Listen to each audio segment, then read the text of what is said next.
live. Hey everybody, I'm Dan Nedelko and welcome to Live at the Hive. Today we've got... Hi, my name's Dylan. I'm the intern here at Honeypot. He's terrified right now. I'm a little scared. It's my first live. We actually have 200 people in the studio right at this very moment. You just can't see them. Big audience. Big audience. Huge. Everybody welcome Dylan. Give him a warm welcome for his first... I wish... You know, the next step is to get like on the radio, the cheesy applause. And just as many little Seinfeld bass lines. Absolutely. And of course, we have the indomitable dude who sits in a corner, otherwise known as Andrew Webb. So technically I'm also in a corner on this side of things. Anyways, there we go. See, April says, hey, Dylan. There you go. Hey, April. So today on Live at the Hive, we have got, let me just switch the scene over here. Oh, I can't do it there. You're getting lots of hearts, Dylan. You're getting lots of hearts. All right. That is actually an unsettling amount of hearts. There's a lot of love in the room today. So today on Live at the Hive, we are covering in What's Working. We are going to do, Andrew, what do we do? We're going to look at social media growth hacking as a whole, but going to start off with what's working with contests. Absolutely. So let's just kick in right away. I think one of the things in general, let me just make sure I'm going in the right, clicking the right buttons. I was getting confused. There's two computers here. I was getting frustrated for about 30 seconds before because I was typing over on the laptop, hoping it would come up. Yeah, it was a long 30 seconds. Listen, it's been a long week. Okay, fair. When you get old like me, Dylan, the weeks get longer and longer. All right. So moving right along. So contesting, let's talk about contesting. And I think this really kind of flows through from what we've talked about in past weeks, especially with e-commerce and your digital marketing strategy is consistency. Kinetic energy, getting people excited, but not stopping and starting all of your marketing, promotional, contesting efforts. And I think we've talked quite a bit about content marketing. Oh, yeah. I mean, it goes hand in hand. But yeah, I mean, you can't just have one contest, say, maybe kind of, sort of, 6 months later, yeah, let's try it again, but I don't know, are we going to give it the same budget? I mean, to your point, consistency is absolutely key, both in what people expect, because you have to be a known entity. I mean, we almost beat a dead horse when we talk about, like, you can't propose to someone on the street, right? You have to build familiarity, but you also have to have some fairly familiar forms of contesting, and that kind of gets into like what kind of contest would fit your brand and what your audience wants to see.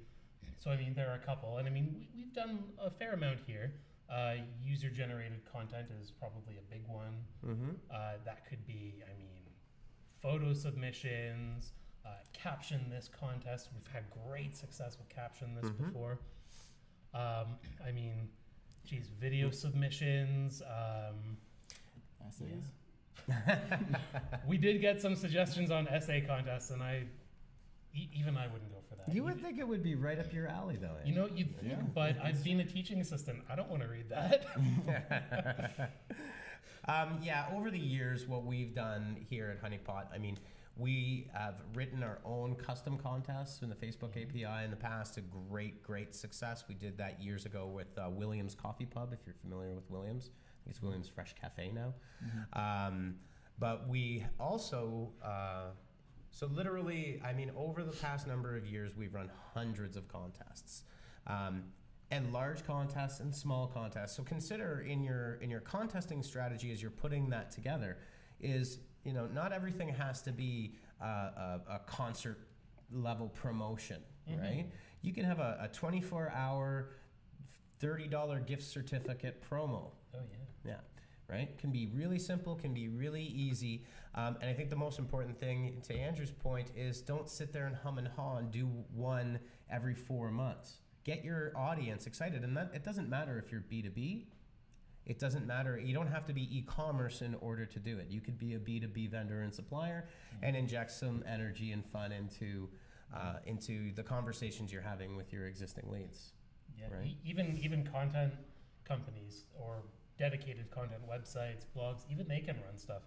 I mean, if anyone knows the website, what is it called? Kotaku from back in the day. Mm-hmm. No? Okay. Now I get to age myself. Listen, Dylan didn't know who Howard Stern was about 5 minutes ago. I miss a lot of jokes at Honeypot, to be honest. We joked about Gilligan's Island one time. He didn't get it at all. Do you know Gilligan's Island? I never watched. I know it was a big popular show about Gilligan on an island. So There you go. That's about all I got. Well, that makes me feel a little bit better. Actually, why don't we actually just backtrack? Dylan, why don't you tell everybody a little bit what program you're in, and what are some of the things you're doing at Honeypot, and some of your side projects? All right. Yeah, sure. So I go to University of Wilfrid Laurier here in Waterloo. I'm in like the general BBA business program. I'm in my 3rd year. I have a couple years experience with influencer marketing. So I grew a couple Instagram accounts to, my largest was like 260,000 followers. So that's how I kind of got into marketing kind of in high school. And then more recently, I've been selling through Amazon, through their Fulfillment by Amazon program, so FBA. And basically, that entails me talking to manufacturers overseas and having products sent to Amazon warehouses around the States, and they're fulfilling all of my orders while I do, PPC and things like that on my end. So Are you making money while you sleep? yeah, some days, yeah. That's an old internet digital marketer kind of shtick, when they're trying to promote something online, yeah. like make money while you sleep. But no, that's great. And Dylan's been with us for what, 3 months now? Like you're almost at the end of your Yeah, almost formal done 4 term. months, yeah. Yeah, 4 months. That's right. I always get confused. It's 3 or 4 months. Yeah. Anyhow, so welcome. And okay, so let's get back into the contesting thing here. There are tons of types of contests. So, your general submissions.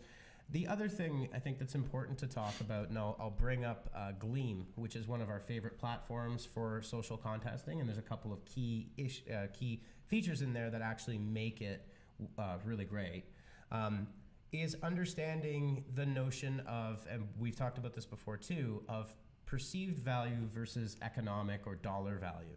And I think it's an important distinction, because in a contest, if I said win $100,000, right? Everybody in the world is going to enter that just to get that $100,000, right? So, or if I said 95% off my product, I'll have people buying that product that actually don't really even want the product. They just like getting 95% off. Mm-hmm. And when you set the economics of your contests to be negative ROI, you're going to have a few problems with that, obviously, in the long run. But more importantly, as you're collecting the leads, you're going to be collecting untargeted, unqualified leads. And that is exactly the opposite of what we want to do, right? Mm-hmm. The notion of perceived value is that something is invaluable to an individual if they care about it. If it's something that they love, right, or that's meaningful to them, they will place an internal value that's very high on that, right? So just one quick example of that before we jump into Glean is, so we have a client that has a pain medication solution, right? So if I'm in pain and I have arthritis, and we were to put out your guide to active living with arthritis, 20 practical tips for living a happy, active lifestyle. Well, that individual that is in pain will see that information as being extremely, extremely valuable. Mm-hmm. But if I'm an 18-year-old high school student, I'm sure there are 18-year-olds that have arthritis, but fair. But in general, that's going to have a very low value to that individual. But we want to create offers and prizes that have that high perceived value, right? So as a strategic marketing play, think a little bit outside the box in terms of how you craft your offers. A lot of times people want to be, win a Ferrari, or 3 for 1, right? Which is crazy. Sometimes it's as simple as $5 off. People will be motivated by it. generating action and excitement in that contest is what the grand prize is. And just one other thing is make sure you're collecting leads. So I'll pull up, let's go look at Gleam here. And yeah, a lot of these questions, or sorry, a lot of these points are actually answering some questions we're seeing in the comments section here. Hannah was asking what are some of the biggest mistakes that advertisers make with contests. So obviously you want to collect leads with the contest. You want to make sure that you're not bankrupting yourself with $200,000 offers when you can't afford it, or sending attracting the wrong people who really aren't going to have any remarketing value. Yeah. But Kristen's also got an interesting one here. What would the average cost of a social media contest be? And I know we've said that there can be a huge range, but like if you were, maybe the prize is $30, but just before we jump into Gleam, what could people expect to put into maybe an ad budget to promote it over Facebook, or like to boost a post? Like, what would that look like? It really depends on how you want to promote it. But we've got a video on our Facebook page that talks about a growth hack that we've done with a highly targeted boost. That what you really want to do is you want to push the interest into your organic audience or to the targeted audience, and hopefully your message is good enough that they're going to start to share it. It's a lot like surfing. When you first get up, you want to catch the wave, right? And so your boost for $20, $40, $60, you could do that for a promotion. But if you do it properly to the right audience and really with the right exciting message, you can ride that wave and then get a huge amount of value over a very modest budget. So startups, home businesses, small businesses, don't think about necessarily and that's what I was saying about the perceived value. You can do something for very low cost that's of value to your customers. You can take imagine you just had 5 $20 bills, right? And you strategically place it throughout the contest to boost interest and intent. So this will also circle back a little bit to Hannah's question there. What are some of the biggest mistakes? A really neutral, flat, uninteresting message, right?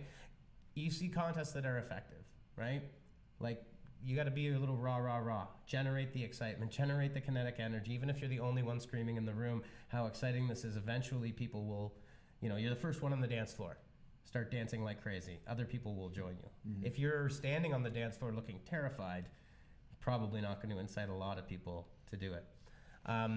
The second mistake that I've seen and that we've seen in the past is extending the time frame of the contest for too long. If you've got a month-long contest, you better have intermediate prizing and surprise prizing in between to actually get people excited again, because they will forget, right? So we've done that with larger contests, and what you do is you create, we actually do with Kickstarter campaigns as well, so if you imagine it's a month, right? And every Friday, maybe you do a Friday, a Thursday, a Saturday, is a surprise giveaway just randomly to somebody to get them interested, because what are they going to do? They're going to jump on their social media and tell everybody how they didn't even know that they had entered to win in the 1 week period, right? Leading up to the grand prize. So the mistake that sometimes people make when crafting it is it's too long and nothing happens in between.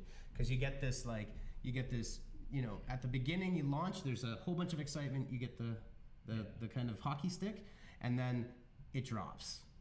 And then it gets flat. I imagine if people don't hear anything after 3 or 4 weeks, they're probably going to get kind of miffed too. What's going on? Yeah. Yep. Yeah, for sure. So having a content schedule to update people, highlight if it's a user-generated content submission, highlight content that's been submitted that's your favorite. So like make the entrance the stars of it, right? Make them feel good. Surprise and delight. Always have things to talk about, but I would say compressing contest lengths is important. Unless you've got so for example, like the one I was telling you about was a trip for 2 to the Turks and Caicos, right? Yeah. So that had an estimated value of $15,000. So that's great. And we did take 6 weeks to do that, but I think we had about a dozen prizes in between, Okay, so that's like one every half Yeah. Yeah. Okay. Yeah. So that's a good tempo then. To keep Yeah. keep people interested, right? And then the last one I think is just dumping money in an ad budget is a mistake. It'll work. You can throw money at a lot of problems, but your ROI will be very bad because with a lot of these contests, in particular the social contests, the goal is the engagement, and the goal is to get your audience to become the engine for sharing and engagement, right? So, and that relates back to your first point there. I don't think you should be. I think a failed campaign is one where you've paid for every impression, right? Like this guy. Agreed. Like you want to be able to start it and then have the crowd take it from there, or your audience, or whatever you want to say. No, that's exactly right. And social networks are primed for creating those viral loops and being able to get into the viral sharing. You've got to be able to make sure, and again, that's messaging and excitement. One thing, especially, is targeting a message for a demographic. So if you're targeting men between 35 and 45, it's one type of message. If you're targeting women between 25 and 40, for example, have a different message, create a different boosted post, and only target it to those individuals. Yeah. Right? So make sure that you're talking to the right people. Don't just do one generic bland message and off you go. I mean that's pre-marketing school. But you see it so much, right? That's true. Yeah. So now you can now see our super fancy picture-in-picture embedded with an overlay. Sweet. So this is Gleam. And Gleam is one of our favorites here. I'll just run over a little bit. See? Looks very sleek. It is very sleek. We, in fact, just launched a contest this week on Gleam. Just a couple of things about Gleam in and of itself that make it really great. Just to our point there, right? Built-in viral sharing. You get an extra entry for anyone that enters via this link. So you get, pardon me, you're going to get a bunch of people that are very motivated, and they will be your highly engaged sharing group. And this gives them more opportunity and incentive to actually continue to share your contest, right? So that's a great. Oh, see, I just did it again. Too many computers around me here. One-click entry. Here's another thing. This is what the Gleam widget looks like, which is actually, it's quite pretty. But you can see here that you can also implement different steps to add an additional entry, right? So quite a few people will have multiple social media. This is kind of all of the things.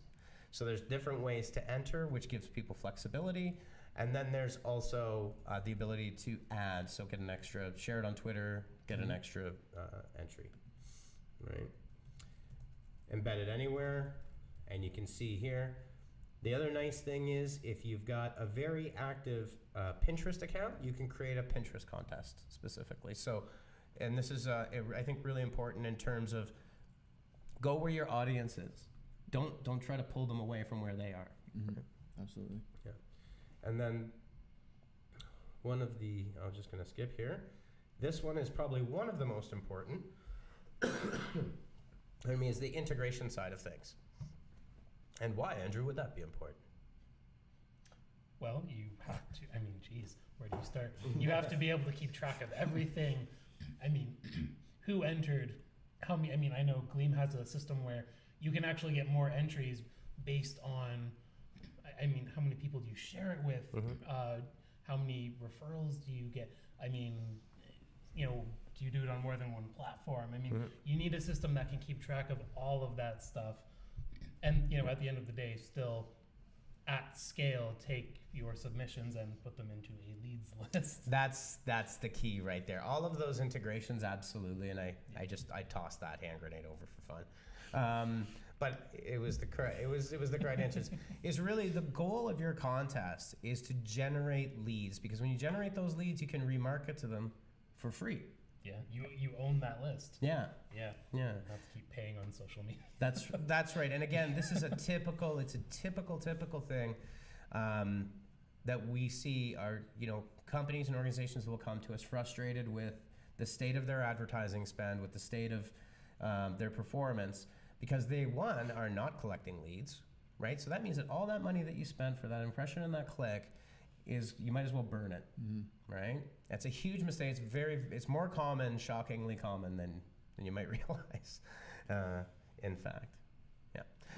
And then what we definitely also want to do is make sure that if you're using MailChimp or ActiveCampaign or whatever you're using for your email marketing or an automation platform, is that you're segmenting those people and trying to learn as much about them as possible so you can send them the proper messaging, right?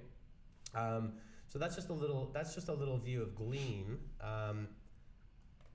The one other thing, and I think everybody just came through this at the office this week, is never ever underestimate how complex creating these contesting campaigns can be. It's not easy. Some people will say, well, you just throw up the contest, right? You have got to have every single point of that contest planned, what the follow-ups are going to be, how you're going to promote it, when you close the contest, to contact the winner, to create a campaign for the people that didn't win. They will be the vast majority of people. Do you have a follow-up offer for those individuals? Because that's the key, right? Yeah. Or another giveaway. So for example, Neera just asked, how do you add more perceived value to your contest or lead generation efforts in general without actually adding things? So things... I think you mean like hard prizes. Yes, I think that's what she's talking about. So I could tell this like little story about when so years ago, I'm gonna make, I promise this will not take long. Everybody's probably rolling their eyes because this is like another story. Story time. And I will be really quick, I promise. But this was back in the day when there was 1 hour photo finishing, and I owned a Japan camera 1 hour photo finishing center. And what we would do, and I'll cut out like 80% of the story just to be quick, is the printer, who is often me, that was printing the photos, was you would look through those 24 photos and try to find the picture. There's always one picture on a roll, whether it's grandma with a baby, or you can just tell, like the great picture of two friends together, you know, whatever it is. And then what we would do is we would actually take that picture and give somebody, and we had a 8x10 printer on site that we had built, was we would do that, and complimentary, we'd say, hey, look, you know, we saw your photos, we thought this one was really great, and we thought it was so great, we wanted to give you a free 8x10. That 8x10 would cost us $1.10. We would sell it for $13.99. But it's not the cost. The perceived value of that for that person is infinite. It's a memory, right? So what kind of things could you give to people? Well, you can give them information like the solution, the 20 steps to pain-free living. To somebody that's in pain, that's very valuable. Yeah. Yep. Partner with a content creator and make a deal with them. If someone has written a fantastic recipe book or an ebook, that has a lot of value to people. Workbooks, checklists, knowledge, information. It really depends, but I think there's a lot of creative ways that you could come up with to really engage with people at a nominal cost. Yeah. It's just a creative brainstorming session. Is what it comes down to. Okay, let's see here. And I think that about wraps it for contests. If you've got any more questions, Hannah just asked, at what point do you need it to get a lottery number and independent company to do the draw? These contests, excluding the province of Quebec for various lottery reasons, which is why Quebec is always excluded. You do need to get a lottery license. They're relatively easy to get. But with these platforms that are verified, they select the winner, and there are numerous ways to randomly. Now, sorry, you were going to say something? No, I was just saying, I didn't know that. The other thing that you can do is in the terms and conditions, do not make it a lottery, that it is not a random drawing. You can judge a UGC contest, a user-generated content, with a panel of judges, which we've done a number of times. Yeah. Can you do that live as well and make it kind of an event for everyone, and then? Yeah, you absolutely could. Absolutely could. Get people to vote on it too, and then. Yeah. Who's that guy who's that really mean judge from some show? Simon Cowell. Something? Yeah. Simon Cowell. Yep. Yeah. Hey, you know who Simon Cowell is now. Now we're getting back into the 2000s, right? Andrew doesn't know really who Simon Cowell is, but Dylan does. Nice. That's my first First time that's happened. Anyway, yeah, we just be like him. Yeah. You can judge, you can create judges, and then it's not a lottery. Then it's a contest, but it's a judged contest, which is completely different. There's no expectation of randomness there. I'll give you one other quick example of a contest being creative. This was years ago. I was working with a company that was a royalty-free online image bank, kind of like Death to the Stock Photo. And they're called Crestock, great group out of Europe. And what we were doing was, so every year they would have a contest and give the winning designer, a MacBook. At the time, it was a tower design station, right? Big screen, lots of hard drive space, all that. But the thing is that's what designers already have. If they're high-end designers, like if they're professionals, right? So you're giving somebody something somebody already has, which they will do, but will they do it with passion? It's like, I want it, it would be nice, but didn't really make a difference. But what every designer wants to be is recognized, famous in their own way. So what we did was we reached out, and this is shockingly easy to do, and shockingly this cost almost no money, okay? We reached out to Snoop Dogg's managers, and he had an album called Ego Trippin' that he put out probably too many years ago now. But what we did was we negotiated with them that we would be able to get the official album artwork for Ego Trippin', because the album cover was already done. And what we would do is that the designers were given the assets and then full access to Crestock for anything else they wanted. And what they would do is they would win the ability to have the online, if Snoop Dogg liked it, and if he judged it, and if he wanted it. And it wasn't actually him, it was his whole team of agents and managers and whatever else they have going on there. And with that contest, what we did was we got over 7,000 submissions, some incredible work. That's pretty good. Yeah. Yeah. We hardly spent any money. And we did not need to do anything on promotion. These designers were running out, telling everybody that they knew. Designers are probably friends with designers. They're on Behance and all these other sites. And we created a viral, loop back in the day. The interesting thing is, and we ended up having, semifinals and the final four kind of thing. The winner, this young guy out of the States, actually ended up landing a design job at Sony Music out of that contest because he was given the connection. Living the dream. Well, and I think that's Hannah's like, oh yeah, I remember that, and that was indeed years ago.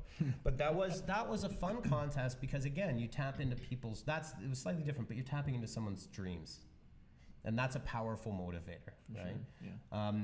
I'm not joking when I say that contest budget was under $2,000, and we were able just to negotiate really hard, because what it did for Snoop Dogg was it gave him this organic online presence, right?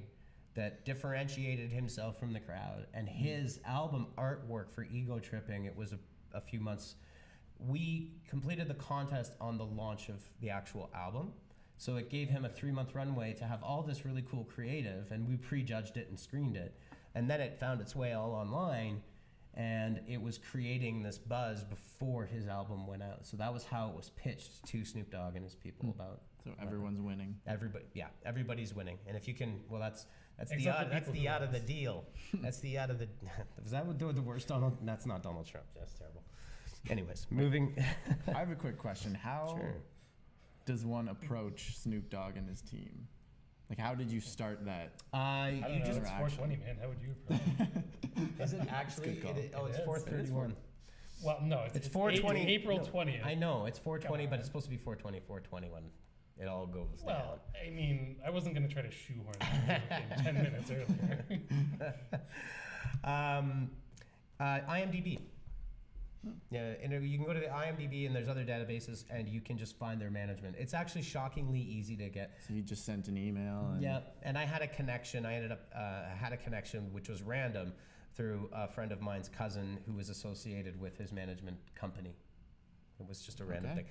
But you know what? Send an email. These artists and celebrities I mean, don't expect Brad Pitt to answer you, right? The A-listers or George Clooney, unless you've got a multi-billion-dollar Japanese scotch that you're willing to pay. But celebrities are looking for work. They always are. They're always looking to promote their brand, and they're willing to make deals and do things. So if you don't send the email, you'll never get the response. Yeah. Right? And that's actually a great kind of segue / related point.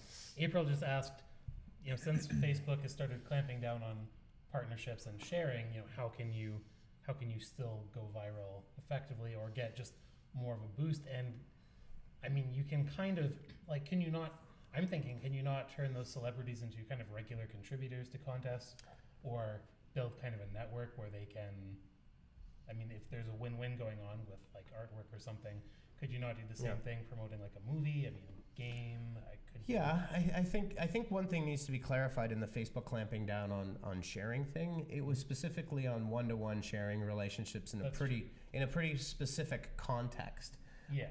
Facebook will never stop something from being shared on Facebook. It's kind of their mantra. Sorry, that was poorly phrased on my part.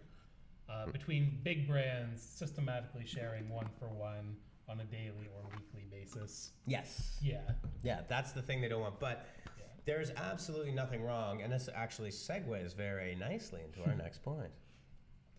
Well, I'm not sure how that happened. It's almost like April is psychic. It actually does. It actually does flow because of the conversation we were just having. But if something goes viral, and if you have sharing partnerships, and that's not something Facebook is against. They were against the very overt. Yeah. I mean, every media page. Over-engineered media. Hogging the spotlight. Yeah, exactly. When it looks like spam, that's really and it kind of got to that point. Yeah. Well, I mean, if there's an opportunity there in a competitive marketplace, people will take it, right? Yep. I can't fault them for that, I guess. Yeah, I'm of the mind with some of that stuff when you would see a media page saying, look at our friends from Cheddar every day, it becomes a little blatant and a little bit obvious. I mean, there's ways to do it. So, I mean, it is actually the next thing up on our schedule is creating genuine sharing partnerships, which is a little bit of Mr. Webb's speciality. There you go. You should have done this. Yeah, I always poke myself in the eye when I do that. Okay. It doesn't. It's bad. There you go. I need to practice it more. Yeah. Or just like, what's his name? David Caruso from CSI. Just like have another set of sunglasses underneath as I take them off. There is a gift like that, isn't there? Yeah, that's exactly what I'm thinking of. Yeah. Oh, just a quick note. We've got Andy Dedlow watching on the channel. Hi, Andy. I wonder if she's close by. She's working in the building. So. She's somewhere. Otherwise, nearby. she's playing hooky, I guess. Yeah, Communitech's in the building, right? Yeah. We're attached to Communitech. That we're in the tannery, which looks like it all actually physically kind of looks like one building. You could walk around this place and you wouldn't know you're in the second building, but it is. So, yes. Awesome. So I mean, that is something, that point that April raised is something we've looked at recently. Whereas before, we've worked with media brands to establish strategic partnerships where you can kind of grow your page laterally, getting exposure to other people's fans who might want your content or who might be interested in it. Unfortunately, the recent algorithm change in Facebook, I mean, to say nothing of all the other Facebook stuff in the news, but that has really changed the landscape. So, I mean, questions kind of remain, how do you grow your page without just pouring money into an ad budget, without just crafting boosted post after boosted post? And I mean, that is something that I think Facebook wants us all to do, and fair enough, I guess. Mm-hmm. But I think a lot of people out there are probably wondering, like, what other options are there? I mean, especially if you're a small business, or if you want to be a big business but you're still kind of small. It's your first 500 or 5,000 followers. You want to be at 5 million eventually. Where do you start with that on a bootstrap budget? Well, I think, Dylan, you also have some experience with this from your Instagram influencer work. Absolutely. Instagram in and of itself has always been driven by partnerships, right? So how would you go about doing it when you were building yours? Was there any? When I was doing it, once I hit maybe like 20,000 followers, I started building out like a network of probably like 24 similar pages, similar size, similar niche, and we would all work together and help each other out, and that was like the number one way to grow by far. So, yeah, and that would be called a pod, I guess, or that's one of the terms that's been bandied about that. But for sure, so take that example.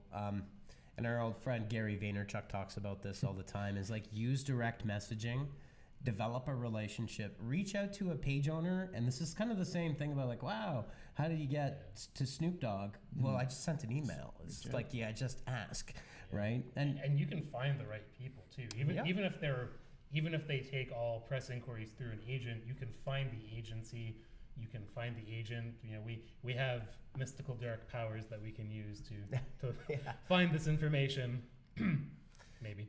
And we'll probably no well, product name agencies drops. Celebrities in particular, they want to be found. So it's really true. You'll see every single celebrity, and depending on their size, they'll always have business contact, right? Like if you're doing esports, for example, every single streamer has that. Especially the mid-level influencers as well. Yeah, absolutely. So in terms of businesses, we've actually got a client that has a network of very wonderful event locations, restaurants, wedding venues across this area. And so if you're a local business and you're saying, well, yeah, okay, but this is an Instagram profile, like none of this really matches what I do for a living. As an example, what we have done in the past is, so these are venues for weddings and special events.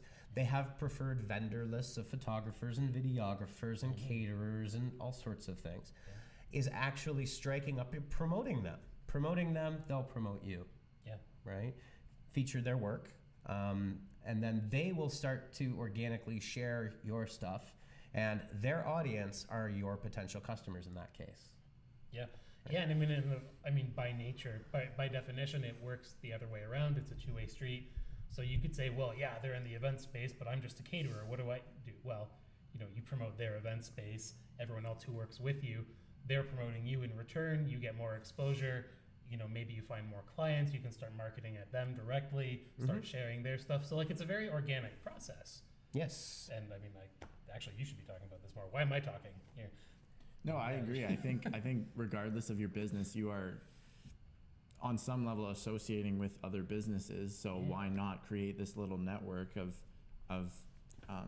like an engagement group, like a pod? It's just businesses you regularly associate with. Yeah. So in our case, as a marketing agency, we purchase a few monthly subscriptions, right? I heard. Yeah, we have a bit of a budget for that. Erin's throwing her phone against the wall, our finance specialist right now. So we purchase a lot of these tools. So for example, one long-term relationship that we've always had is Vidyard. So we promote their content. We love the tools that they create, and their content is really great. So we promote that on our social channels as part of a thought leadership and tool series as well, right? So it kind of applies across the board. Like if you own a coffee shop, or if you own a men's clothing store, women's clothing store, you have suppliers. Right? Feature those people, like strike up those relationships. And all of that is 100% genuine. That is not anything that Facebook will ever clamp down on you for. Yeah. No. I mean, the only thing I think they would, again, the only thing they'd clamp down on is just, when you have a schedule out of tagging each other on every 24 to 48 hours or, but if you're a small business, if you're in the coffee shop, you can promote local artists and have their stuff hung up on the wall. Or if a furniture depot in the area, maybe you can promote their furniture featured in your shop. Locally sourced ingredients from around the area. It could be anything, right? The possibilities are limitless, and if you're a B2B and you've got you've got partnerships out there with your suppliers. Feature your customers if they'll let you, right? Like talk to them. There's just the possibilities are truly limitless when you are creative and actually being social on social media, right? And brands are getting better at this, but brands have traditionally taken a little bit longer to get used to this. Yeah. Is having a personality on social. Yeah, and I mean, yeah, and for a lot of brands, I think it can be hard to differentiate. Like, they don't want to always talk as people, because then do you dilute the brand, or how much reputation control do you have over that, or one wrong line could. I mean, you can see where some of the fear might come from. But, Yeah. I mean, what would be your take on that? For like, have you seen brands kind of get out of their comfort zone and really actually get social in a productive way, or is it still just, or do most of them still do it the Walmart way, where it's just like 2,000 followers on Twitter, 99 billion served, but they're still like, yeah, just here's our flyer. It's like, but I don't live in this region. Thank you for your interest in our flyer. Yeah. It's like, where do most businesses fall on that spectrum, do you think? I would say not great. Yeah. Okay. I mean, I think a lot of businesses are a little bit out of touch. This reminds me of I just wrote a blog post on brands trying to address social issues within ads, and it reminds me of the Pepsi ad with Kendall Jenner. But I think a lot of them are on the outside, kind of looking in on things within social media and not going about it the right way. I don't know. I know what you mean. I think there's a pretty wide variety. So you go from your best that have figured it out. Wendy's, for example. Oh my God, it's so funny. Yeah, Wendy's is great. They hired a comedian. That's that person's only job, right? They didn't kick it over to. That's a deal. No offense, but they didn't kick it over to the intern, which is what a lot of companies do, which is ridiculous.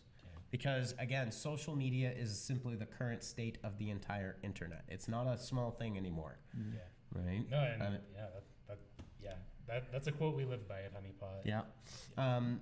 The other side of it is there are some brands that still treat it as if it's a broadcast medium, and those are the ones that are failing. But then you also see some. So I don't think there's a blanket answer. I think over time, and with the legitimacy of what social media is, getting better. As opposed to, and I mean, I still deal with it all the time when talking to people. Is, people will still say, well, I don't know if my audience is on Facebook, and I mean, we have to get over this notion.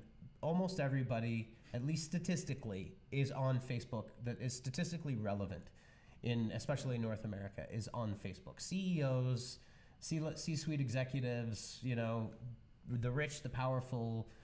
Everybody. So your audience is going to be there. Yeah. So it's kind of a silly statement.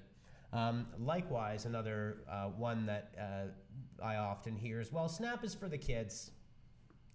Well, yeah, womp womp. Well, millennials are pushing 30, right? Yeah, some of us are even, I mean, not me, but millennials, some are 35 or 36. Yeah, I don't know really the lower limit of what I'm Generation X, so I'm out of the picture. I'm not a millennial.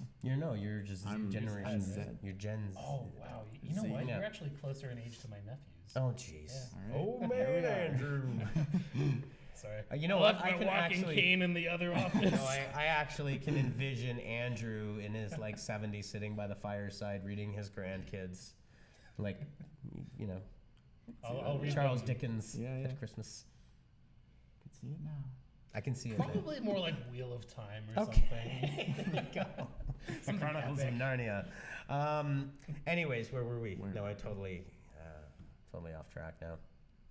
I was going to say that as businesses take the power of social media more seriously, and right, wrong, or indifferent, these Facebook hearings and all of this conversation has actually proven to people that didn't ever realize the true power of this medium. Mm-hmm. You're seeing smaller companies, in fact, that are being creative because they kind of have to be. Yeah. A really good one, and Hannah will like this, I'm sure, is a friend of mine. They're called Whiskey Run Golf Club. They That have sounds amazing. they have it's down in the Niagara region, and a small golf course, really great little spot. But obviously they don't have a massive budget, but they do Facebook Live. They had a Donald Trump impersonator series. They do Facebook Lives from the golf course with contests, and they do like a contest a week. And it's a small business with a pretty target niche in an area that's a little further away. But they do a really great job of making it more than just look at our golf course, right? One of the staff members there was pregnant. They had a contest and a pool for the dates, time, and weight of the baby. It was just a social contest, totally organic. Yeah. Brands, that's how you get really personal. Take notes. That's right. Well, it did, and it's true, right? So, for example, with our client that has the wedding venues, one of the things that we implemented a while back was celebrating the people that just got married. And having That's a a good human voice, like congratulations, Joe and Jenny, what a beautiful day on, and special thanks to, Bob Doe Photography, right? Like, so you kind of, the triple threat, you're Yeah, and Yeah. I mean, the more people you tag who are relevant, Mhm. the more shares you get. So I mean, you can. And then they tag you back, and then Yeah. Yeah. 100%. And it's a really human, really, naturally written, organic post. And obviously a bride and the groom in the days after their wedding, before, all the stress leads up, you have this great party, you take a few days off, you're going to go on your honeymoon. You strike when the iron's hot, they're going to share that to everybody that went to their wedding. And we've seen incredible amounts of engagement by simply inserting ourselves at those critical junctures. If you do it 4 weeks later, it's still nice, right? But it's not as fresh, Yeah. right? Yeah, because they're not going to be as. I mean, they Well, they might will have be. even already circulated wedding photos at that point, right? Right. Yeah. Yeah, totally. Okay, well, that wraps it for that part. It was actually nice the way those two topics kind of actually did flow into one Yeah. another. Yeah. We should do that more often. We should do that more. We're getting better. We've made vast improvements as we on. We have one error. It's actually episode 23. I messed that up. Womp womp. I can fix that. I'll fix it now just to Might really as well. just Hold to, my beer. just to really confuse you. So now we're on the what's new section. So who added this one? Everybody adds a little bit. Twitter Bright Spot, Twitter Live. I can talk about this one. Okay. Yeah, so interestingly enough, brands are finding it very beneficial to be doing their live streams on Twitter, as opposed to like Facebook and YouTube. I'll just get the number here. Twitter reported in February that some publishers have seen record revenue and had 60% year-over-year increase in payout in terms of their live stream payouts. So I thought this was really interesting. And that's just for Twitter? Yeah. No. Good for them. And initially what I'm thinking is people come to Twitter because they want to engage in like a conversation, right? Mm-hmm. Whereas people are going to YouTube or Facebook maybe to be entertained more and just receive, like just watch. Mm-hmm. So Yeah, no, that's the only think reason that's- I can see for such good engagement on Twitter. I Yeah. don't know what you guys. Yeah, think. so Periscope and Twitter. So I've personally gone live on Periscope. There was a time when I was very consistent with it. Periscope actually has a really, really, really, really high engagement rate as you get more consistent. And the other thing is that Twitter will give really preferential treatment to live streams. They love when people go live on them. But yeah, the medium is a lot more, in a sense. It's changing and they're kind of converging a little bit. Mm-hmm. But people, viewers on Periscope and on Twitter are extremely interactive. And they will interact and they will comment and they will talk and that they don't know who you are. And now Twitter Live, in terms of the monetization side. So for example, right now we're streaming on Periscope on a number of different profiles. The Twitter Live is a monetization side, so it'd be running pre-roll and mid-roll throughout your live. And it's just going to show, Twitter's been doing a lot of this year. This last year, Twitter ads has they're obviously focused. It's been updated at least 7 times, I think. Just make sure you're advertising for Cheerios. Yes.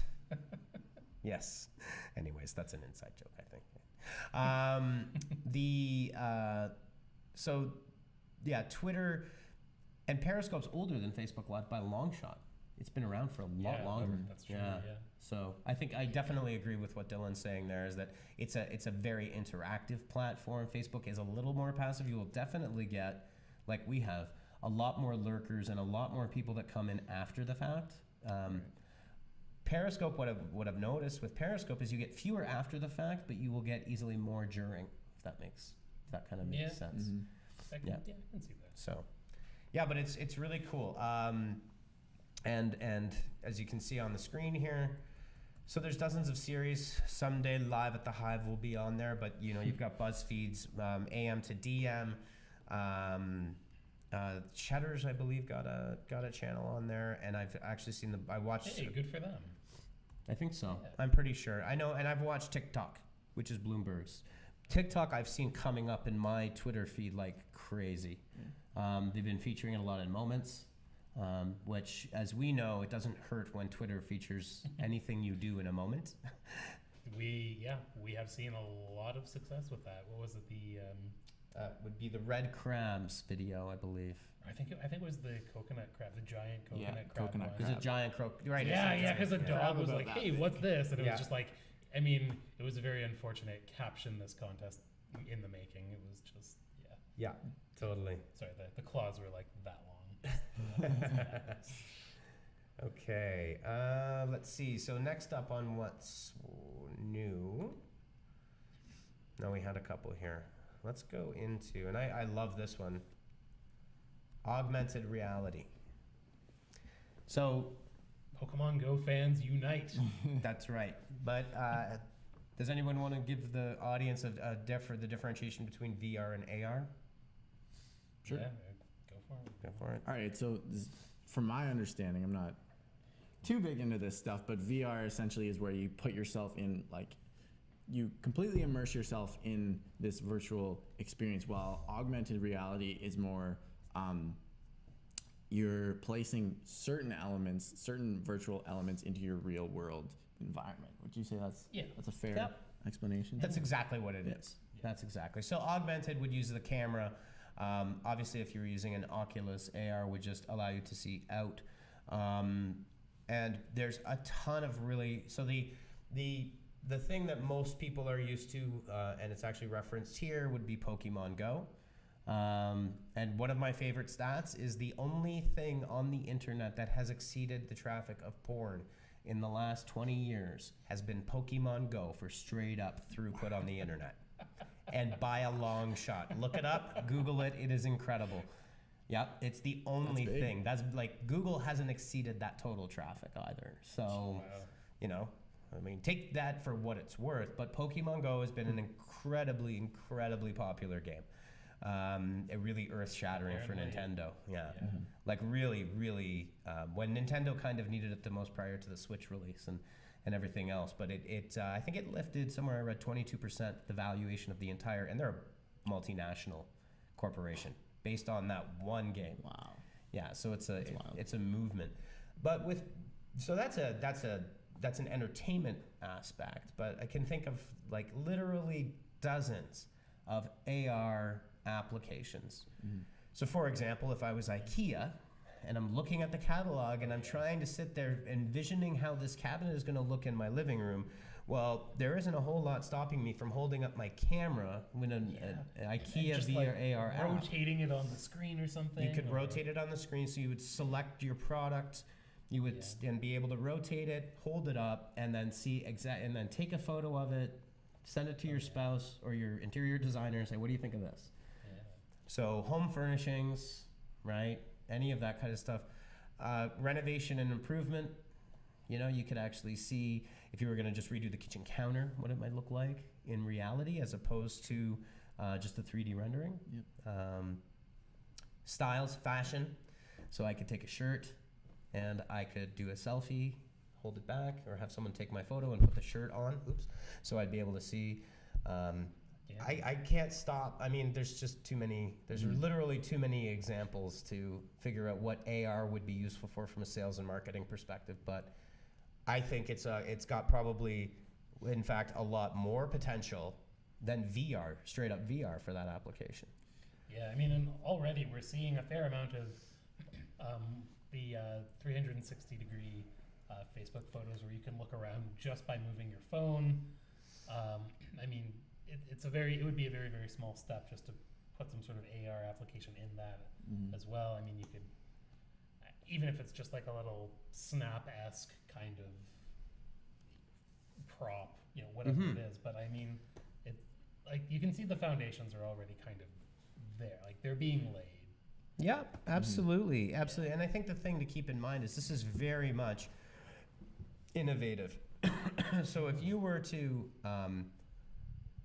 be willing to invest in that type of technology as a brand, and this is also something that we talk about quite frequently, you have a window of opportunity that is ahead of the curve, that if you are there at the right time, you will get 100 times the benefit of going. It's almost like recognizing that Facebook would be an incredible company when Zuckerberg was sitting in a dorm room, right? Or meeting Sergey Brin and Larry Page and being able to invest $75,000 in this wacky company called Google.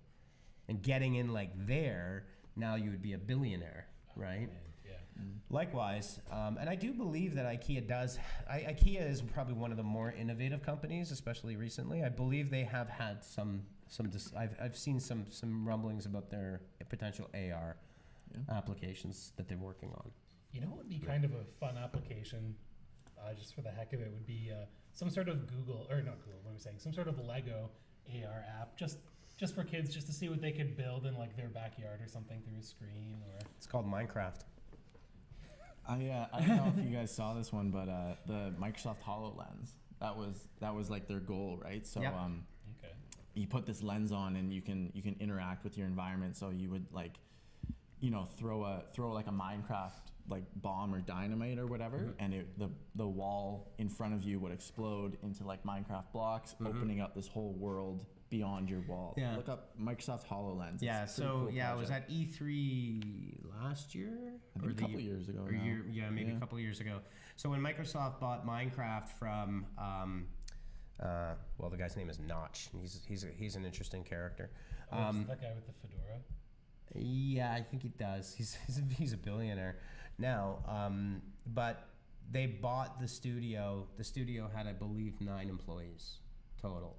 So what Minecraft really caught on as a sensation, and Microsoft recognized a huge, massive potential for their VR technology and 3D gaming, because Microsoft is it's impossible to overstate how much of an institution it is among young and old people around the world. It's really Lego for the 21st century. It's like, you imagine, Lego's still kicking around, but my kids play it and people build crazy things with Minecraft. But yeah, I've seen King's Landing rendered in Minecraft. Yeah, like it's insane. There's a guy in Finland that does these million block. I've seen some of these. You've seen They're this? just absurd. It's absurd. It takes the guy like 3 months. And he sits there, and he's an interesting character. But then as he zooms out, so the block is like a pixel on your screen, and the higher resolution, the more pixels you have. So it starts out, you can't even tell what it is. You zoom out, you get this incredibly high resolution. He's done dragons and all sorts of crazy things. It takes like 1 million blocks. So anyways, yeah. HoloLens is Microsoft's Oculus Rift. It's their VR offering. So yeah, definitely check it out. I was gonna buy one, but then I was like, no, wait. And then my house is too small right now, so it'd be like walking into walls anyways, so it wouldn't really matter.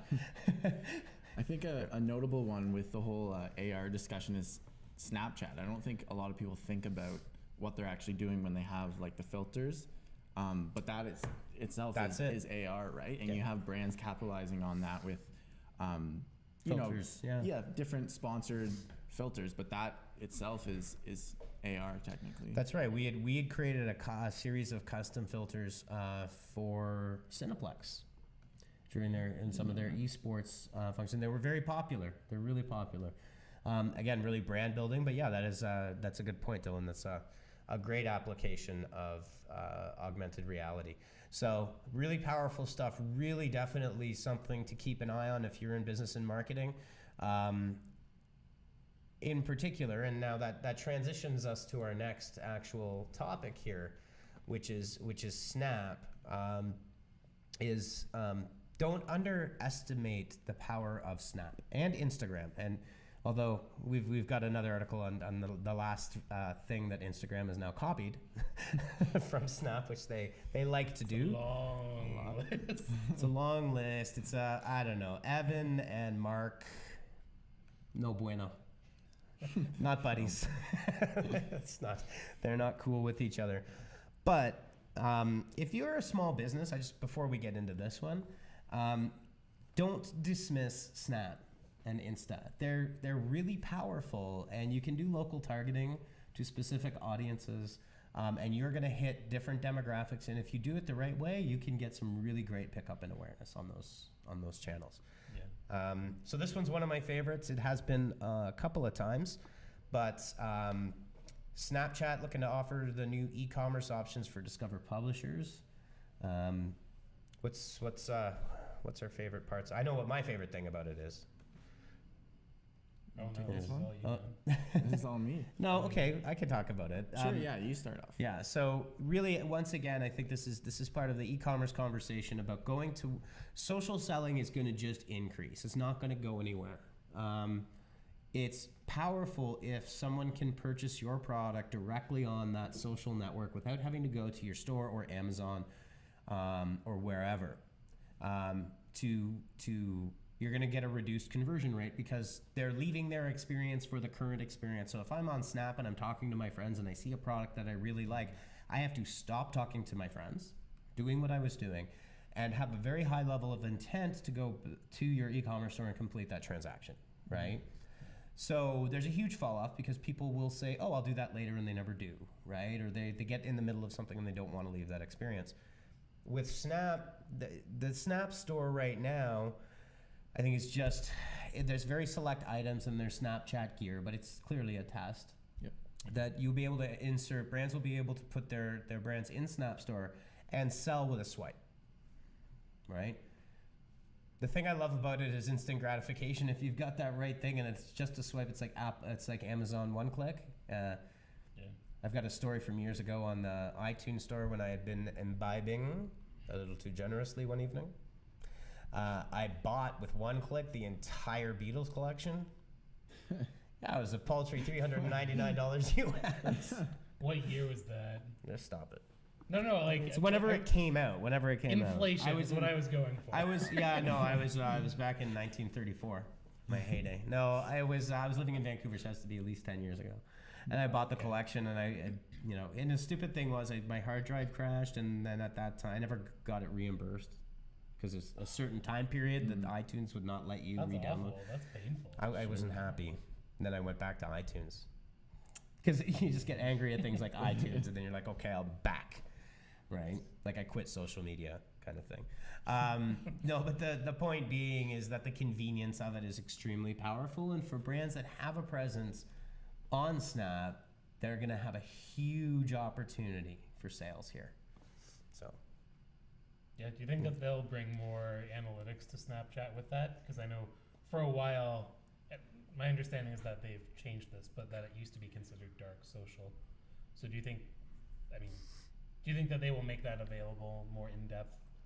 Not just sales figures and numbers, but actually like maybe not quite Shopify level, but More Facebook Insight level. yeah. Yeah, absolutely. I think the thing with Snap was, I think Snap was a happy accident for Evan Spielman, because it did start out as a hookup app that would blow up your content for colleges and university students, right? So that, it definitely filled a market need because that content would not live out there to come back and bite people in their future. But I think Snap is growing up, right? Like Snap is evolving, and they've got earnings to hit, and they've got they're coming out of their infancy, and moving forward, and also, fighting to compete with Facebook.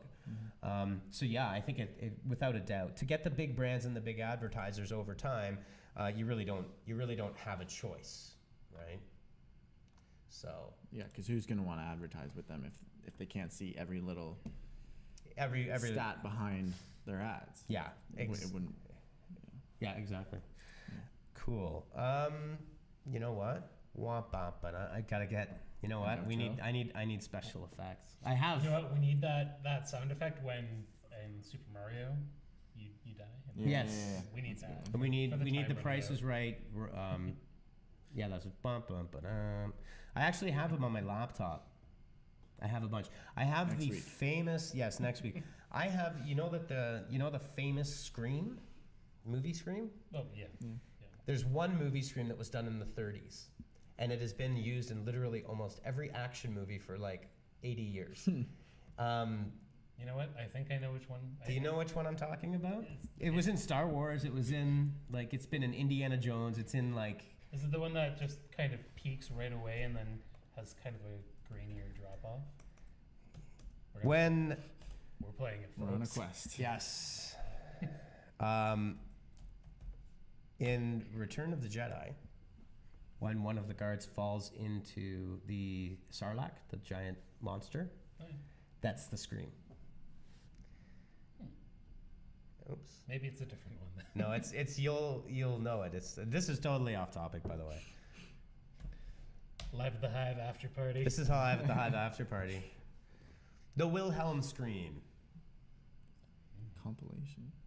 Sounds very, I don't know, Let me see. Lovecraftian.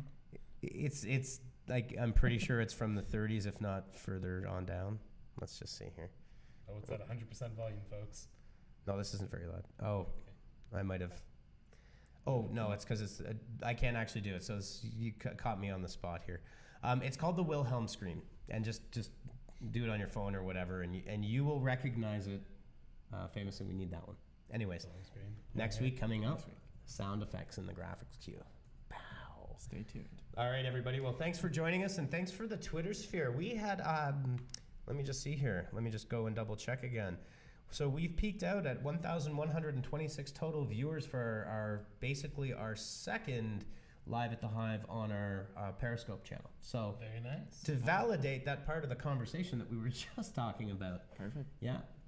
So good stuff. So have a great weekend, everybody. And Dylan, congratulations on your Thank first. you. No, I made it through. no need to be nervous. See.